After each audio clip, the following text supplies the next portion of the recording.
Пайғамбарымыз саллаллаху алейхи ва саллям айтқан: "Ад-дин ан-насиха, ад-дин ан-насиха, ад-дин ан-насиха."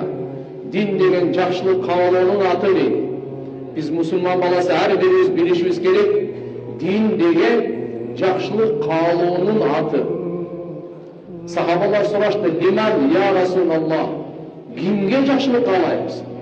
Біріншісі, лилля, Аллаға жақсылық қалағанның аты дин. Вали китабихи, Алланың китабы Құранға жақсылық қалағанның аты дин. Вали расулихи, Алланың пайғамбары Мұхаммад алейхиссаламға жақсылық қалаған аты дин.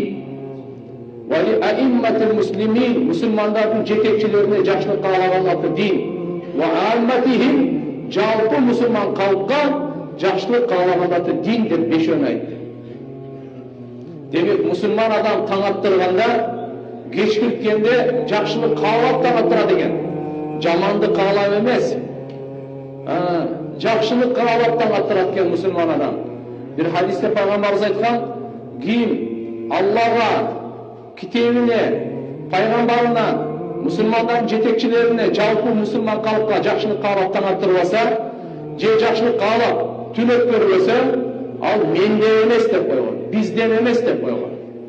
Демек, ислам дегені жақсылық қалауының аты екен. Алла Тағалаға жақсылық қалауының мәнісі не?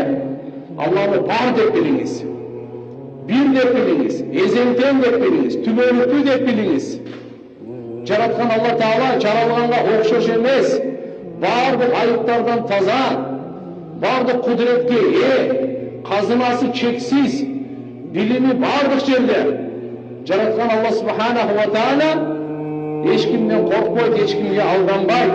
Ал жаратушы, рызқы беруші, учуру келгенде өлім беріп жанын алушы, дағы қиямат күні қайырдан тірілтіп есеп кітеп алушы, қалағанын бейішке, қалағанын тозаққа жөнете тұрған ұлы зат Алла.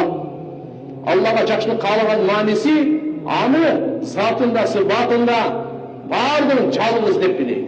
Шерігі